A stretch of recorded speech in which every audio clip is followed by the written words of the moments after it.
ತಾ ಹೇಳಿದನಲ್ಲವೇ,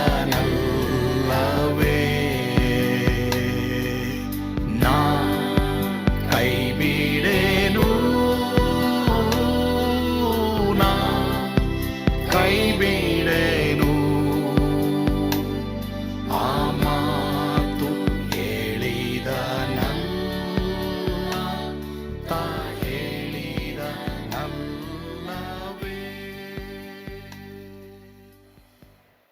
ಯೇಸು ಕೈ ಬಿಡನು ದೈನಂದಿನ ಸತ್ಯವೇದ ಅಧ್ಯಯನಕ್ಕೆ ನಿಮ್ಮೆಲ್ಲರನ್ನು ಆಹ್ವಾನ ಮಾಡ್ತೇನೆ. ಪ್ರಸಂಗಿ ಪುಸ್ತಕ, ಅದು ಹಳೆ ಒಡಂಬಡಿಕೆಯಲ್ಲಿ ಜ್ಞಾನೋಕ್ತಿ ಪುಸ್ತಕ ಆದಮೇಲೆ ಬರೆದಿರುವಂಥದ್ದು. ಸೊಲೊಮೋನ, ಯೇಸ್ವಾಮಿ ಬಿಟ್ಟರೆ ನೆಕ್ಸ್ಟ್ ವೈಸ್ ಆಗಿದ್ದಂಥ ಒಬ್ಬ ರಾಜ. ಆತನು ತುಂಬ ಜ್ಞಾನದಲ್ಲಿ ಆತನು ಈ ಒಂದು ಪುಸ್ತಕವನ್ನು ಬರೆದಿರ್ತಾನೆ. ಅಂದರೆ ಅವನ ಜೀವಮಾನದಲ್ಲಿ ಏನೆಲ್ಲ ಆತನು ಲೌಕಿಕವಾಗಿ ಜೀವಿಸಿ ಕಡೆಗೆ ಎಲ್ಲ ವ್ಯರ್ಥವಾಗಿ ದೇವರಲ್ಲಿ ಮಾತ್ರನೇ ಎಲ್ಲ ಲಾಭ ಎಂಬುದಾಗಿ ಆತನು ತಿಳಿಸಿರ್ತಾನೆ. ಈ ಪ್ರಸಂಗಿ ಪುಸ್ತಕ ಕೆಲವರು ಓದಿರ್ತೀರಾ, ಎಲ್ಲಿದೆ ಅಂತಲೂ ಗೊತ್ತಿಲ್ಲ. ಸತ್ಯವೇದದಲ್ಲಿ ಹಳೆ ಒಡಂಬಡಿಕೆಯಲ್ಲಿ ಜ್ಞಾನೋಕ್ತಿ ಪುಸ್ತಕ ಆದಮೇಲೆ ಇರುವಂಥದ್ದು. ಹೀಗಾಗಿ ಈ ಪುಸ್ತಕದ ಪರಿಚಯ ನಾನಿವಾಗ ನಿಮಗೆ ಮಾಡುವಂಥವನಾಗಿದ್ದೇನೆ. ಈ ಒಂದು ಪ್ರಸಂಗ ನಮ್ಮ ಸಭೆಯಲ್ಲಿ ಅನೇಕರಿಗೆ ಉಪಯುಕ್ತವಾಗಿತ್ತು. ನಿನ್ನ ಕತೆ ಏನಾಗಿರ್ತದೆ ಎಂಬುದಾಗಿ ಇದರಿಂದ ಕಲಿಯಿರಿ. God's word is God's word. ಕೆಲವು ಸಲ ನಮಗೆ ದೇವ್ರ ವಾಕ್ಯದಲ್ಲಿ ಕೆಲವು ಕಾರ್ಯಗಳು, ಸುಮಾರು ಆಜ್ಞೆಗಳು ನನಗೆ ನಿನಗೆ ಇಷ್ಟ ಇಲ್ಲ ಅನ್ನೋದಕ್ಕೆ ನಿನ್ನಿಷ್ಟಂಗೆ ನೀನು ಮಾಡೋಕ್ಕಾಗಲ್ಲ. ಇಲ್ಲ ಮಾಡು, ಇಲ್ಲ ಬಿಡು, ಇಷ್ಟೇ ದೇವ್ರು ನನಗೆ ನಿನಗೆ ಹೇಳೋದು. ಸೊಲೊಮೋನ ಹೇಳ್ತಾನಲ್ಲ, ನಾನೆಲ್ಲ ಮಾಡಿದ್ನಪ್ಪ, ಯಾವುದು ಮೀನಿಂಗ್ಫುಲ್ ಆಗಿರಲಿಲ್ಲ. ಇನ್ಫ್ಯಾಕ್ಟ್ ಅವನಿಗೆ 700 ಪತ್ನಿಯರಿದ್ದರು, ಉಪಪತ್ನಿಯರ, ಮತ್ತು 300 ಪತ್ನಿಯರಿದ್ದರು. ಯೋಚನೆ ಮಾಡಿ ನೋಡಿ. ಆ್ಯಕ್ಚುಲಿ ಒಬ್ಬ ಅರಸನಾದಮೇಲೆ ಅವನಿಗೆ ಅಷ್ಟು ಪತ್ನಿಯರು ಇರಬಾರ್ದು. ಬೈಬಲ್ನಲ್ಲಿ ಒಂದು 5 ಆಜ್ಞೆಗಳು ಕೊಟ್ಟಿದ್ದರು ದೇವರು ಧರ್ಮೋಪದೇಶ ಕಾಂಡದಲ್ಲಿ. ಅದನ್ನೆಲ್ಲ ಅವನು ಮೀರಿಸ್ಕೊಂಡು ಬರ್ತಾನೆ. ಅದರಿಂದ ಕಡೆಗೆ ಅವ್ರು ಏನು ಮಾಡಿದ್ರು, ಇವನನ್ನು ದೇವರಿಂದ ದೂರ ಮಾಡಿದ್ರು. ಪ್ರಿಯ ದೇವರ ಮಕ್ಕಳೇ, ಯಾರು ನಿಮ್ಮನ್ನು ದೇವರಿಂದ ದೂರ ಮಾಡ್ತಾರೋ ಎಚ್ಚರಿಕೆ ಆಗಿರಿ. ನನಗೆ ನಿನಗೆ ಫ್ರೆಂಡ್ಸ್ ಇರೋದು ತಪ್ಪಿಲ್ಲ, ನನಗೆ ನಿನಗೆ ಜನ ಇರೋದು ತಪ್ಪಿಲ್ಲ. ಅವರು ನಿನ್ನನ್ನು ದೇವರ ಹತ್ರ ನಡೆಸ್ತಾ ಇದ್ದಾರೆ, ದೇವರಿಂದ ನಿನ್ನನ್ನು ದೂರ ಮಾಡ್ತಾ ಇದ್ದಾರೆ. ನಿನ್ನ ಮೀನಿಂಗ್ಫುಲ್ ಆದ ಲೈಫನ್ನು ಮೀನಿಂಗ್ಲೆಸ್ ಆಗಿ ಯಾರಾದರೂ ಮಾಡಿದ್ರೆ they are not your friends. So be very careful. ಈಗ ಜನನ ದಿನಕ್ಕಿಂತ ಮರಣ ದಿನವೇ ಲೇಸು ಅಂತ ಇವನು ಹೇಳಿದಾಗ, ಅಲ್ಲಿ ಜೀವಂತನು ಜ್ಞಾನವನ್ನು ಪಡ್ಕೊಳ್ತಾನೆ ಎಂಬುದಾಗಿ ಹೇಳಬೇಕಾದ್ರೆ ಎಲ್ಲರೂ ಗಮನ ಇಡ್ರಿ. ಇಲ್ಲಿ ನಾವು ದುಃಖದ ಮನೆಗೆ ಹೋದರೆ, ಮರಣದ ಮನೆಗೆ ಹೋದರೆ 3 ಮುಖ್ಯವಾದ ಕಾರ್ಯಗಳನ್ನ ತಿಳ್ಕೊಳ್ತೀವಿ. Okay, can we go? Number 1. Okay, can we go? Okay, ಸತ್ತು ಹೋದವರ ಜೀವಿತವನ್ನು ಆಚರಿಸುತ್ತೇವೆ. ಸರಿನಾ? ಮರಣದ ಮನೆಗೆ ಹೋದರೆ, ದುಃಖದ ಮನೆಗೆ ಹೋದರೆ ವಿ ಸೆಲೆಬ್ರೇಟ್. ಅಂದರೆ ಅವರು ಈ ಥರ ಯೇಸುಸ್ವಾಮಿಗಾಗಿ ಜೀವಿಸಿದ್ರು ಮಾತ್ರವಲ್ಲದೆ ಈಗ ಯೇಸುಸ್ವಾಮಿಗಾಗಿ ಸತ್ರು, ದೇವರ ಬಳಿಯಲ್ಲಿ ಇದ್ದಾರೆ ಅಂತ ವಿ ಸೆಲೆಬ್ರೇಟ್ ದೆಮ್. ಓಕೆ, 2ನೇದು, ದೇವರ ಕೃಪೆ, ದೇವರನ್ನು ಮತ್ತೆ ಆತನ ಕರುಣೆಯನ್ನು ನೆನಪು ಮಾಡಿಕೊಳ್ಳು. 2ನೇದಾಗಿ, ಇವ್ರ ಮೇಲೆ ಎಷ್ಟು ಕೃಪೆ ಇಟ್ಟಿದ್ದಪ್ಪ, ನೀ ಕರುಣೆ ಇಟ್ಟಿದ್ದಪ್ಪ, ಇವ್ರಿಗೆ ಇಷ್ಟು ಆಯುಷು ನೀ ಕೊಟ್ಟಲ್ಲಪ್ಪ ಅಂತೇಳಿ 2ನೇದಾಗಿ ನಾವು ಏನು ಮಾಡ್ತೀವಿ, ಹೇಳ್ತೀವಿ. ಓಕೆ, 3ನೇದಾಗಿ ನಮ್ಮ ಜೀವಿತಗಳನ್ನ ನಾವು ಪರೀಕ್ಷೆ ಮಾಡಿಕೊಳ್ಳಬೇಕು. ಮರಣದ ಮನೆಗೆ ಹೋದ್ರೆ ಈ 3 ಕಾರ್ಯಗಳನ್ನ ನಾನು ನೀನು ಚಿಂತೆ ಮಾಡ್ತೀವಿ. Let's go. ನಂಬರ್ 1. ಸತ್ತು ಹೋದವರ ಜೀವಿತವನ್ನು ಆಚರಿಸಿ ಸೆಲೆಬ್ರೇಟ್. 2, ದೇವರ ಕೃಪೆ, ದೇವರನ್ನು ಮತ್ತೆ ಆತನ ಕರುಣೆಯನ್ನು ನೆನಪು ಮಾಡಿಕೊಳ್ಳುತ್ತೇವೆ. 3ನೇದು, ನಮ್ಮ ಜೀವಿತಗಳನ್ನ ನಾವು ಪರೀಕ್ಷೆ ಮಾಡಿಕೊಳ್ಳಬೇಕು. ಯಾಕೆ ಗೊತ್ತಾ? ಮರಣ ದಿನದ ವೇಲೇಸು ಅಂತ ಅವನು ಹೇಳ್ತಾ ಇರೋದು. ಯಾವಾಗೆಲ್ಲ ಶವ ಸಂಸ್ಕಾರಕ್ಕೆ ಹೋಗ್ತೀವೋ ಪ್ರಿಯರೇ, ಲೆಟ್ ಅಸ್ ಎಕ್ಸಾಮಿನ್. ಅಪ್ಪ ಸ್ವಾಮಿ, ನನ್ನ ಜೀವಮಾನದಲ್ಲಿ ನಿನ್ನ ಆಜ್ಞೆಗೆ ವಿರುದ್ಧವಾಗಿ ನಾನು ಏನು ಮಾಡ್ತಾ ಇದ್ದೀನಿ ದೇವರೇ, ನನಗೂ ಇದೇ ಗತಿ ಬರುತ್ತೆ, ಆದ್ದರಿಂದ ನನ್ನ ಜೀವಿತವನ್ನು ನಾನು ಸರಿಪಡಿಸ್ಕೊಳ್ಳೋಕ್ಕೆ ನನಗೆ ಸಹಾಯ ಮಾಡು. ಇವ್ರು ಹೇಳೋ ಥರ ಅಲ್ಲ, ವಾಕ್ಯ ಹೇಳೋ ಥರ ಜೀವಿತವನ್ನು ಸರಿಪಡಿಸ್ಕೊಳ್ರಿ ಪ್ರಿಯರೇ. Okay, this very important. So ಈಗ ಈ ಪುಸ್ತಕವನ್ನು ನಾವು ಸ್ಟಡಿ ಮಾಡುವಾಗ ನಮ್ಮೆಲ್ರಿಗೂ ಒಂದು ಪ್ರಶ್ನೆ ಬರಲೇಬೇಕು. ಅದೇನು ಗೊತ್ತಾ? Let's go. ನಿಮ್ಮ ಕತೆ ಏನಾಗಿರುತ್ತದೆ? ಜನ ನಿಮ್ಮ ಬಗ್ಗೆ ಏನು ಹೇಳುತ್ತಾರೆ? At funeral. ಒಂದು ಫ್ಯೂನರಲ್ ನಡೀತದೆ ಅಂದರೆ, ಒಂದು ಶವ ಸಂಸ್ಕಾರ ನಡೀತದೆ ಅಂದರೆ ಅಲ್ಲಿ ಅನೇಕರು ಮಾತಾಡ್ತಾ ಇರ್ತಾರೆ. ನಿಜನಾ? Everybody will be speaking. ಕೆಲವರು ನಗ್ತಾ ಇರ್ತಾರೆ, ಕುಟುಂಬಸ್ಥರು ಅಳ್ತಾ ಇರ್ತಾರೆ, ನೆಂಟರಿಷ್ಟರು ಅಳ್ತಾ ಇರ್ತಾರೆ, ಕೆಲವರು ಡ್ಯಾನ್ಸ್ ಆಡ್ತಾ ಇರ್ತಾರೆ. ಬಟ್ ಇದೆಲ್ಲದ್ರ ನಡುವೆ ಮಾತು ನಡೀತಾ ಇರ್ತದೆ. ಇವನು ಹಿಂಗೆ ಜೀವಿಸ್ದ, ಇವಳು ಹಿಂಗೆ ಜೀವಿಸ್ಲು, ಇವನು ಹಿಂಗಿದ್ದ, ಅವನು ಹಂಗಿದ್ದ, ಹಿಂಗಿದ್ದ, ಹಂಗಿದ್ದ ಅಂತ. ಪ್ರಿಯ ದೇವರ ಮಕ್ಕಳೇ, ಇದು ನಿಮಗೆ ಸಿಂಕ್ ಆಗಲಿ. ಹೆಂಗೆ ಗೊತ್ತಾ? ಅವನೇ ಹೇಳ್ತಾನೆ, ಯಾರು? ಪ್ರಸಂಗಿ. ಎಲ್ಲ ಮನುಷ್ಯರಿಗೆ ಗತಿ ಇದೆ. ಸರಿ, ಇಲ್ಲಿಗೆ ಬರೋಣ. ಪ್ರಶ್ನೆ ಸ್ವಲ್ಪ ಸಮಾಧಾನ ಮಾಡ್ಕೊಳ್ಳಿ. ಸ್ವಲ್ಪ ನೀನು ನಾನು ಸಾಯ್ತೀವಿ, ಆಗ ನಮ್ಮ ಬಗ್ಗೆ ಜನ ಏನು ಮಾತಾಡ್ತಾರೆ? ಥಿಂಕ್ ಯೋಚನೆ ಮಾಡಿ, ಎಲ್ಲರೂ ಯೋಚನೆ ಮಾಡಿ. ನಿನ್ನ ಬಗ್ಗೆ ಜನ ಏನು ಮಾತಾಡಬೇಕು ಅದನ್ನು ಡ್ಯಾಶಲ್ಲಿ ಜೀವಿಸ್ಬಿಡು. ಓಕೆ, ಸೊ ಎಷ್ಟೋ ಕಡೆಗಳಲ್ಲಿ ಫ್ಯೂನರಲನ್ನು ನಾನು ನಡೆಸಿದ್ದೀನಿ, ಚಿಕ್ಕವ್ರಿಗೂ ನಡೆಸಿದ್ದೀನಿ, ದೊಡ್ಡವ್ರು ನಡೆಸಿದ್ದೀನಿ. ತುಂಬ ಭಾರವುಳ್ಳ ಶವಪೆಟ್ಟಿಗೆ ಯಾವುದಂದರೆ 8 ವಯಸ್ಸು ಹುಡುಗಂದು, ಇಲ್ಲ 7 ವಯಸ್ಸು ಹುಡುಗಿದು.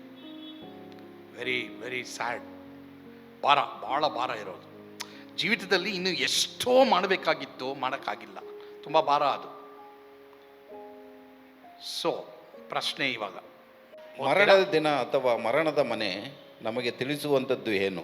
ಎಸ್, ನೋಡಿ, ಕೆಲವು ಸಂಸ್ಕಾರಗಳು ತುಂಬ ಆನಂದವಾಗಿರ್ತದೆ, ಕೆಲವು ಸಂಸ್ಕಾರಗಳು ತುಂಬ ದುಃಖವಾಗಿರ್ತದೆ. ಏನಾದರೂ ಒಂದು ಒಳ್ಳೆ ಕಾರ್ಯ ಅವ್ರ ಬಗ್ಗೆ ಹೇಳಿ ಅಂದರೆ ಕೆಲವರೆಲ್ಲ ಹೇಳ್ತಾರೆ, ಅವ್ರು ಹಿಂಗಿದ್ರು ವೆರಿ ಗುಡ್. ಪ್ರಿಯ ದೇವರ ಮಕ್ಕಳೇ, ನಿನ್ನ ಬಗ್ಗೆ ಜನ ಏನು ಹೇಳ್ಬೇಕು ಗೊತ್ತಾ? ಇವ್ರು ಯೇಸುಸ್ವಾಮಿ ನಂಬಿದ್ರಪ್ಪ, ಇವರು ದೀಕ್ಷಾ ಸ್ನಾನ ಹೊಂದಿದ್ರಪ್ಪ, ಇವರು ಸಭೆಗೆ ಬರ್ತಾ ಇದ್ರಪ್ಪ, ಮೊದಲು ಕುಡಿತಾ ಇದ್ದ, ಇವಾಗ ಏನಿಲ್ಲಪ್ಪ, ಮೊದಲು ಬೀಡಿ ಸೇರ್ತಾ ಇದ್ದ, ಇವಾಗ ಏನಿಲ್ಲ, ಅಯ್ಯೋ ಅವ್ರು ಹೋಗ್ಬಾರ್ದಾಗಿತ್ತು ಅಂತ ಕೆಲವರು ಹೋಗಿದ್ದೇ ಚೆನ್ನಾಗೈತೆ ಅಂತ ಕೆಲವರು. ನಿನ್ನ ಬಗ್ಗೆ ನನ್ನ ಬಗ್ಗೆ ಜನ ಏನು ಹೇಳ್ತಾರೆ? This is ಪ್ರಸಂಗಿ.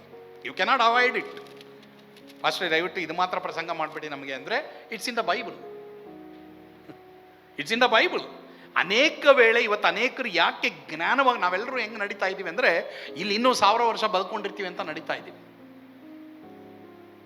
ಅದಕ್ಕೆ ಇನ್ನೂ ಅನೇಕರು ಯೇಸುಸ್ವಾಮಿ ನಂಬಿಲ್ಲ, ದೀಕ್ಷಾ ಸ್ನಾನ ತೆಗೆದುಕೊಂಡಿಲ್ಲ, ಅನೇಕರು ಪಾಪ ಬಿಡ್ತಾ ಇಲ್ಲ, ಅನೇಕರು ಕೆಟ್ಟದನ್ನು ಬಿಡ್ತಾ ಇಲ್ಲ, ಇಷ್ಟ ಬಂದಂಗೆ ಜೀವಿಸ್ತಾ ಇದ್ದೀವಿ. ಯಾಕಂತಂದರೆ ನಮಗೆ ಗೊತ್ತಾಗದೇ ಇರೋದು ಒಂದು, ಹುಟ್ಟಿದ್ದೀವಿ ಸಾಯ್ತೀವಿ ಅನ್ನೋದು ಅನೇಕರಿಗೆ ಗೊತ್ತಿಲ್ಲ. ಇವತ್ತು ಚೆನ್ನಾಗಿ ನಿಮ್ಮಲ್ಲಿ ಸಿಂಕ್ ಆಗಲಿ, ಹುಟ್ಟಿದ್ದೀನಿ ಸಾಯ್ತೀನಿ ಅಂತ. ಎಲ್ಲರೂ ಇಲ್ಲಿದ್ದೀರಾ? Very good. ಓಕೆ, ಮರಣದ ಮನೆಗೆ ಯಾಕೆ ಹೋಗ್ಬೇಕಂತಂದ್ರೆ ಅದು ನಮಗೆ ಜ್ಞಾನ ಕೊಡ್ತದಂತೆ. ದುಃಖದ ಮನೆಗೆ ಯಾಕೆ ಹೋಗ್ಬೇಕಂತಂದ್ರೆ ಅದು ಜ್ಞಾನ ಪ್ರಿಯ ದೇವರ ಮಕ್ಕಳೇ, ನಾನು ನೆನೆಸ್ತೀನಿ, ಇವತ್ತು ಈ ಪ್ರಸಂಗಿ ಪುಸ್ತಕದ ಪರಿಚಯದಲ್ಲಿ ನೀವು ಕೆಲವು ಕಾರ್ಯಗಳನ್ನ ಕಲ್ತಿದ್ದೀರಾ. ಕರ್ತನ ಖಂಡಿತವಾಗಿ ನಿಮ್ಮನ್ನು ಆಶೀರ್ವಾದ ಮಾಡಲಿ. ನಿಮ್ಮ ಒಬ್ಬ ಮನುಷ್ಯನು ಹುಟ್ಟಿದಾನೆ ಅಂದರೆ ಸಾಯ್ತಾನೆ, ಆದರೆ ಸಾಯುವಾಗ ಅವನ ಕತೆ ಏನಾಗಿರ್ತದೆ, ನಿನ್ನ ಕತೆ ಏನಾಗಿರ್ತದೆ ಎಂಬುದಾಗಿ ತಿಳಿದುಕೊಂಡು ನಿಮ್ಮ ಜೀವಿತವನ್ನು ಯೇಸು ಕ್ರಿಸ್ತನಿಗೆ ವಹಿಸಿ ನೀವು ಒಂದು ಫಲದಾಯಕವಾದಂಥ ಜೀವಿತವನ್ನು ಜೀವಿಸಿ. ಕರ್ತ ನಿಮಗೆ ಸಹಾಯ ಮಾಡಲಿ. ಪ್ರಾರ್ಥನೆ ಮಾಡೋಣವಾ? ಪರಮ ಪ್ರೀತಿಯುಳ್ಳ ತಂದೆಯಾದವರು, ನಿಮಗೆ ಸ್ತೋತ್ರ. ಹೌದು ಸ್ವಾಮಿ, ನಮಗಿರೋದು ಒಂದೇ ಜೀವಿತ, ಅದನ್ನು ನಾವು ಫಲಯುಕ್ತವಾಗಿ ಉಪಯೋಗಿಸುವ ಹಾಗೆ ಈ ಪ್ರಸಂಗಿ ಪುಸ್ತಕದ ಪರಿಚಯದ ಮೂಲಕವಾಗಿ ನಮಗೆ ತಿಳಿಯಪಡಿಸಿದ್ಯಾ. ಒಂದು ವೇಳೆ ಯಾರಾದರೂ ಇವತ್ತು ಅವರ ಜೀವಿತವನ್ನು ವೇಸ್ಟ್ ಮಾಡಿದರೆ, ನಷ್ಟಪಡಿಸಿದರೆ, ಈ ದಿನದಿಂದ ತಮ್ಮ ಜೀವಿತವನ್ನು ಲಾಭದಾಯಕವಾಗಿ ಕ್ರಿಸ್ತನಲ್ಲಿ ಕಾಣುವಾಗಿ ಕೃಪೆ ಕೊಡಪ್ಪ. ಯೇಸುವಿನ ಹೆಸರಿನಲ್ಲಿ ಪ್ರಾರ್ಥಿಸ್ತೇವೆ ಸ್ವಾಮಿ, ಆಮೇನ್. ಯೇಸು ಕೈ ಬಿಡನು. God bless you.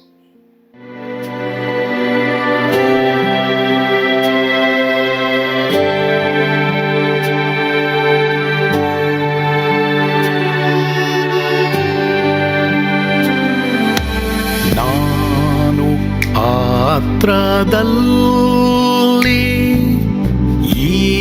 ಈರುವಾಗಲು ನೀನು ಪಾಯಪಾಟು ಓಡಬಾರದು.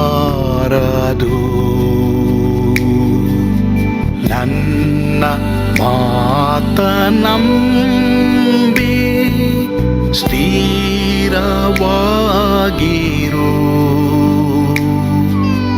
ನಿನ್ನ ಬಿಡಲಾರೆ, ಬಿಡೆನು ಕೈಬಿಡೇನು ಎಂದೆಂದಿಗೂ.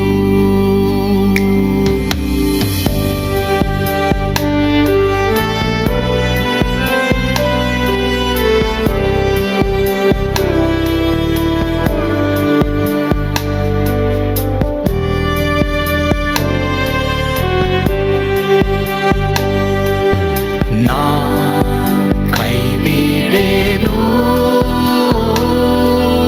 ನಾ ಕೈಬಿಡೇನು, ಆ ಮಾತು ಹೇಳಿದನಲ್ಲ, ತಾ ಹೇಳಿದನಲ್ಲವೇ.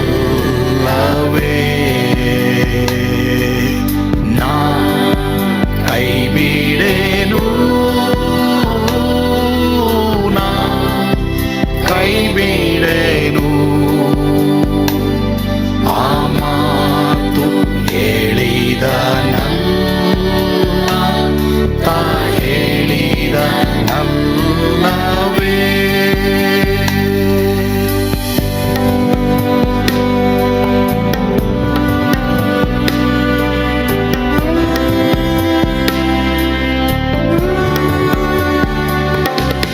ಸುತ್ತಲೂ ಹೂಗಳು ಬಾಡಿ ಹೋದರು, ಮೇಲೆ ಸ್ವರ್ಗದೋಳು ಬಾದಲಾಗದು. ಅಲ್ಲಿಂದೇಸು ಸ್ವಾಮಿ ಬಾರುವಾತನು, ನನ್ನ ಬಿಡಲಾರ, ನನ್ನನ್ನು ಕೈಬಿಡನು. ನಾ ಕೈಬಿಡೇನು, ನಾ ಕೈಬಿಡೇನು, ಆ ಮಾತು ಹೇಳಿದನಲ್ಲ, ತಾ ಹೇಳಿದನಲ್ಲವೇ.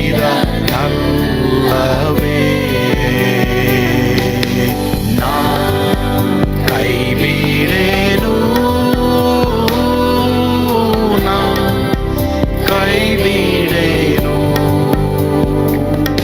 ಆ ಮಾತು ಹೇಳಿದನಲ್ಲ, ತಾ ಹೇಳಿದನಲ್ಲವೇ.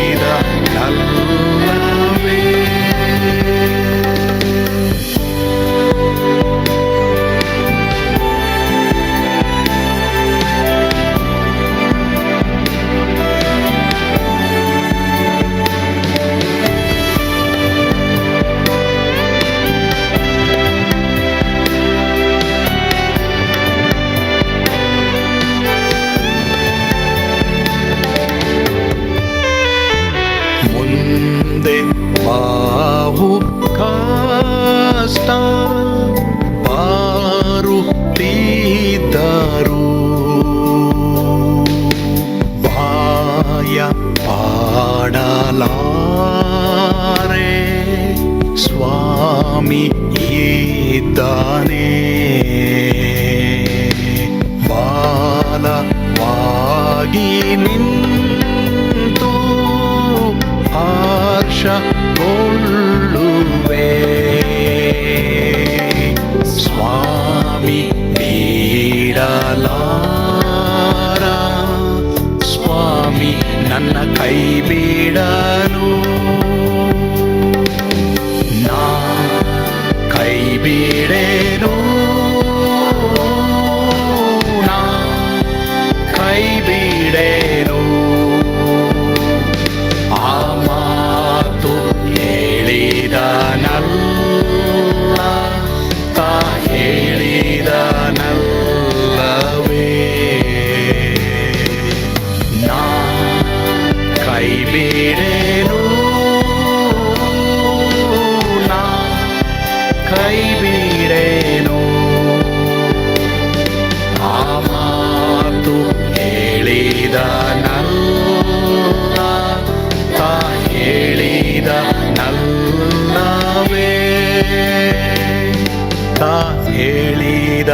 ನಲ್ಲ